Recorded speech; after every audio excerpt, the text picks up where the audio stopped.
ಬಂಡೀಪೋರಾದಲ್ಲಿ ಮತ್ತೊಬ್ಬ ಉಗ್ರನ ಮನೆಯನ್ನ ಧ್ವಂಸ ಮಾಡಲಾಗಿದೆ. ಪಹಲ್ಗಾಮ್ ಉಗ್ರ ದಾಳಿಯಲ್ಲಿ ಭಾಗಿಯಾದಂತ ಶಂಕೆ ಇರೋದ್ರಿಂದ ಅನುಮಾನದ ಮೇರೆಗೆ ಈಗಾಗಲೇ ಕಾರ್ಯಾಚರಣೆ ನಡೀತಾ ಇದೆ. ಎಲ್ಲೆಲ್ಲಿ ಉಗ್ರರ ಮನೆಗಳಿದ್ದಾವೋ ಹುಡುಕಿ ಧ್ವಂಸ ಮಾಡ್ತಾ ಇದ್ದಾರೆ. ಮತ್ತೆ ಅದೇ ಮನೆಗೆ ಹೋಗಿ ವಾಸ ಮಾಡಿ ಮತ್ತೆ ಅಟ್ಯಾಕ್ ಮಾಡಬಾರ್ದು ಅನ್ನುವಂತ ಕಾರಣಕ್ಕೆ ಉಗ್ರನ ಮನೆ ಧ್ವಂಸ ಮಾಡಿದ್ದಾರೆ ಜಮ್ಮು ಕಾಶ್ಮೀರ ಅಧಿಕಾರಿಗಳು. ಬಂಡೀಪೋರಾ ಜಿಲ್ಲೆಯ ನಾಜ್ ಕಾಲೋನಿಯಲ್ಲಿ ಮನೆಯನ್ನ ಧ್ವಂಸ ಮಾಡಲಾಗಿದೆ.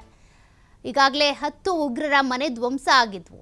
ಬಂಡೀಪೋರಾದಲ್ಲಿ ಮತ್ತೊಬ್ಬ ಉಗ್ರನ ಮನೆಯನ್ನ ಧ್ವಂಸಗೊಳಿಸಲಾಗಿದೆ. ಆ ದೃಶ್ಯಗಳನ್ನ ನೀವು ಗಮನಿಸಬಹುದು. ಈ ಪಹಲ್ಗಾಮ್ ಉಗ್ರ ದಾಳಿಯಲ್ಲಿ ಈತ ಭಾಗಿಯಾಗಿದ್ದ ಅನ್ನುವಂಥ ಶಂಕೆ ಇತ್ತು. ಹಾಗಾಗಿ ಆ ಉಗ್ರನ ಮನೆಯನ್ನ ಈಗ ಧ್ವಂಸ ಮಾಡಲಾಗಿದೆ. ಉಗ್ರನ ಮನೆಯನ್ನ ಜಮ್ಮು ಕಾಶ್ಮೀರದ ಪೊಲೀಸರು ಇರ್ಬೋದು, CRPF ಇರ್ಬೋದು, ಹೀಗೆ ಬೇರೆ ಬೇರೆ ತಂಡ ಈಗಾಗಲೇ ಅಲ್ಲಿ ನಿಯೋಜನೆ ಆಗಿದೆ. ಒಂದು ಭದ್ರತೆ ಕೊಡಬೇಕು ಅಂತ, ಮತ್ತೊಂದು ಉಗ್ರರ ತಾಣಗಳನ್ನು ಪತ್ತೆ ಹಚ್ಚಬೇಕು. ಉಗ್ರರು ಎಲ್ಲಿದ್ದಾರೆ, ಹೇಗೆ ಎಸ್ಕೇಪ್ ಆದ್ರು, ಅವ್ರಿಗೆ ಇನ್ನೂ ಯಾರ್ಯಾರು ಸಹಾಯ ಮಾಡಿದ್ರು ಅನ್ನೋದ್ರ ಬಗ್ಗೆ ಮಾಹಿತಿ ಕಲೆ ಹಾಕ್ತಿದ್ದಾರೆ.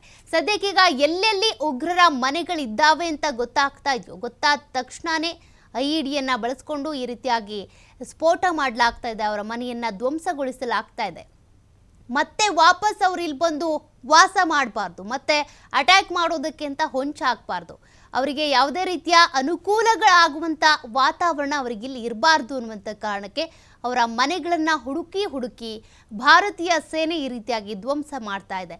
ಸದ್ಯ ಬಂಡೀಪೋರಾ ಜಿಲ್ಲೆಯ ನಾಜ್ ಕಾಲೋನಿಯಲ್ಲಿ ಮನೆ ಧ್ವಂಸ ಆಗಿರುವಂಥ ದೃಶ್ಯಗಳನ್ನು ನೀವು ಗಮನಿಸಬಹುದು.